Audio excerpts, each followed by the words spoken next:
accosté à Terre de Haut à montement du fond du Curie.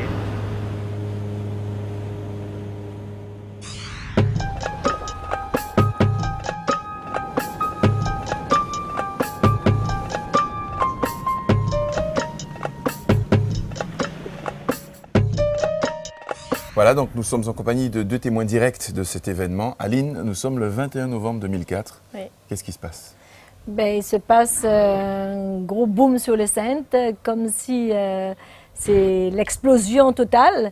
Je vois la maison qui fait vraiment comme un accordéon. Le seul moyen que j'avais, c'était récupérer mon petit garçon et partir. Sortir de la maison, en sortant de la maison, je vois le chameau qui se secoue comme un chien mouillé et qui est en feu. On s'est Voilà. plus sur une Pour éruption, moi, en fait. c'était comme si c'était un volcan qui avait éclaté, malheureusement. C'est vraiment la et panique. c'est vraiment la panique. Voilà. Et je suis sortie comme j'étais. J'avais tout perdu, tout D'accord. perdu. Ah, j'ai toujours l'émotion. Ouais. Et je dis aux gens des Antilles, de la Guadeloupe entière, Kembe est bon, il ne faut pas lâcher. Il faut attendre que ça qui arrive, nous toutes. Ça n'a pas été fait que pour les 7, parce que nous sommes dans une zone sismique. une zone sismique. Et le jour que ça va vous arriver, il ne faut surtout pas paniquer. D'accord. Sortez de chez vous et restez à ciel ouvert. Pas rester gardé à dire, papier, moi, derrière, il faut récupérer papier, moi, l'argent, moi, rester à casa, moi, il faut récupérer. Donc, Non, ça, oui. parti avec chair azote et serre les autres. Voilà. Merci Je beaucoup. vous remercie. Alors pour vous, c'est différent, Aliane, puisque vous n'êtes pas sur les lieux, vous n'arrivez que le lendemain. Et qu'est-ce que vous trouvez? Ben déjà, en descendant du bateau, le lundi matin, les premières secousses. D'accord, donc les répliques déjà. Ok. Les répliques, toutes les 15-30 minutes. Donc, première surprise, puisque déjà là-bas, pour la Guadeloupe, c'était terminé. D'accord. Et là, en arrivant à la maison, puisque c'est une maison familiale qui avait une 50aine d'années, et vu de l'extérieur, il n'y avait aucun problème. Donc un soulagement. Tout à fait. Et c'est quand on a ouvert la porte qu'on a vu l'implosion à l'intérieur, avec des murs fissurés de partout, et même des trous, certains endroits. Et là, ça a été le choc.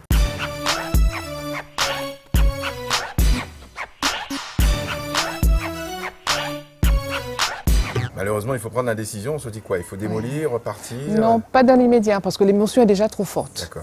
Il faut déjà digérer ça. Et finalement, il a fallu tout raser. Absolument. Est-ce que vous arrivez à tirer du positif de cette douloureuse expérience? Qu'est-ce qu'on peut en tirer? C'est d'intégrer définitivement que nous vivons dans une zone sismique, et qu'il faut vivre avec ça. Et puis surtout, quand on demande de construire aux normes parasismiques, il faut le faire, quoi. Il ne faut pas prendre ça à la légère. Il ne faut pas prendre ça à la légère. Il faut pas prendre ça à la légère. Merci beaucoup.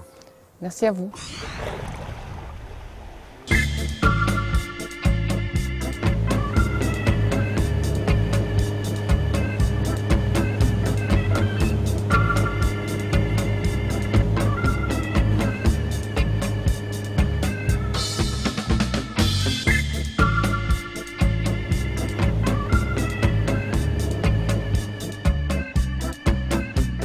Monsieur Joyeux, on est en plein dans la baie des Saintes, un endroit magnifique, mais il y a un lieu en particulier que vous souhaitiez nous montrer. C'est une partie de l'île où il y a eu un éboulement. Et comme les autres parties de l'île, il y en a pas mal, mais celui-là est encore visible. Ah, c'est édifiant là, d'accord. Donc c'est un peu les vestiges du 21 novembre 2004. Exactement. Alors vous avez été maire de Terre de Haut. Vous ne l'étiez plus en 2004 au moment du tremblement de terre. Malgré tout, c'est vous qui avez géré la crise. Comment ça se fait? Ce jour-là, j'étais sur place. Et évidemment, compte tenu des relations avec le nouveau maire, il m'a téléphoné de Paris parce qu'il était absent. Et pour m'associer à ses adjoints de façon donc à gérer cet événement. Les premiers secours. Les premiers secours et puis surtout rassurer la population. C'est ça. C'est de ça qu'on a besoin Ah oui, en premier. oui. Il y a eu un gros choc ce dimanche 21, ce gros boom. Oui. Alors on a l'impression que tout le monde parle de ce fameux gros boom. C'est C'est le boom. Voilà. Le bruit a effrayé toute la population. On ne peut pas raconter. Ouais. On a l'impression que ce n'est pas un tremblement de terre, ça a été un soulèvement carrément de tout. Si vous voulez, quand on voit un frigidaire qui quitte la cuisine pour aller dans le salon, on a vraiment du mal à imaginer cette puissance. Ça, mais à expliquer, parce que c'est ça le problème. Alors, à mon niveau, Tout de suite, bon, j'ai eu un contact avec le Roylemont pour avoir des renseignements, parce qu'il fallait qu'on comprenne exactement si ça venait du volcan, la soufrière, parce que les gens disaient c'est la soufrière, c'est la soufrière. Non, c'est pas la soufrière, je leur ai expliqué, et qu'il allait avoir des répliques. Et à partir de ce moment, l'inquiétude c'était le soir. Eh oui. Et évidemment, les gens, il fallait donc les mettre en endroit pour dormir tranquillement. Nous avions le collège et le centre des jeunes. 2 jours après, je crois, on a reçu donc les tentes par la péniche. À partir de ce moment, la ministre a promis qu'elle allait faire le maximum pour aider les sinistrés et ça a été bien fait. Si bien que maintenant, on se retrouve avec un habitat très amélioré. Merci beaucoup, Monsieur Joyeux. Et quant à nous, maintenant, nous allons retrouver l'actuel maire de Terre-de-Haut qui va nous parler précisément de la reconstruction.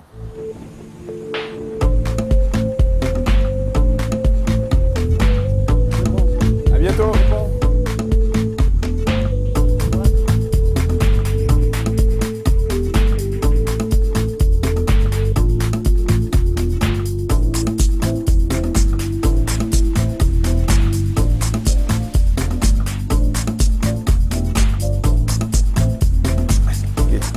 Monsieur le maire, bonjour.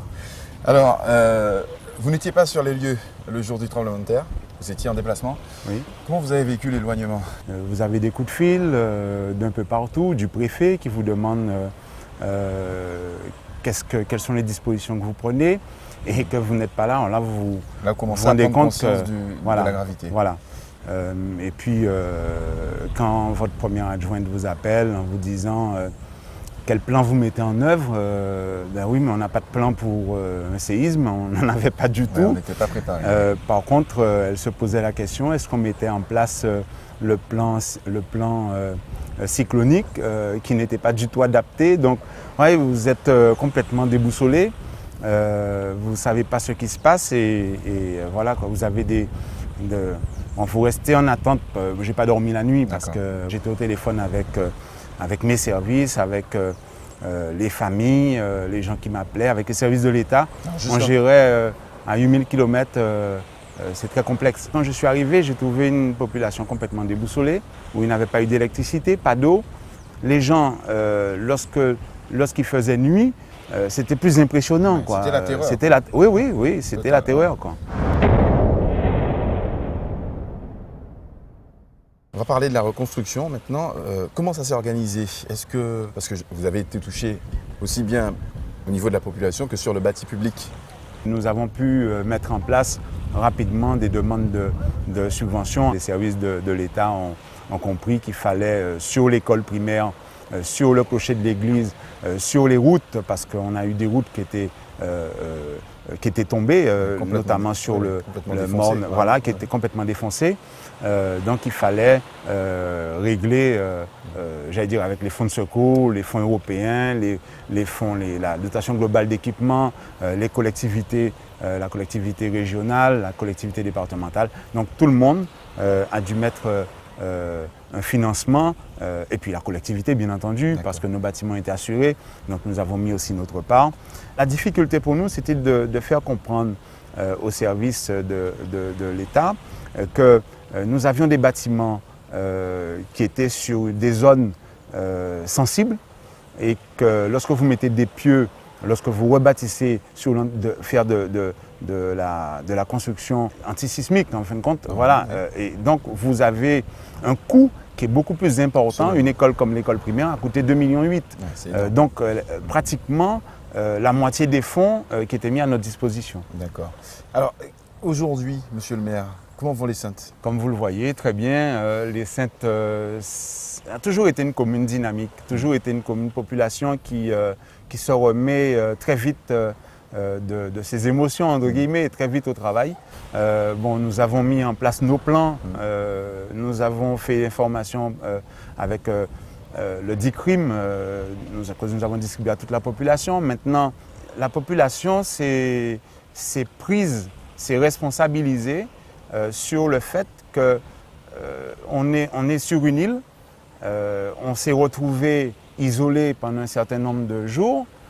Il a fallu qu'on se débrouille, qu'on s'organise et tout le monde a pu partager des draps, des couvertures et c'était beau. Voilà. Bon, enfin, c'est cette solidarité-là que j'ai retenue de ces événements.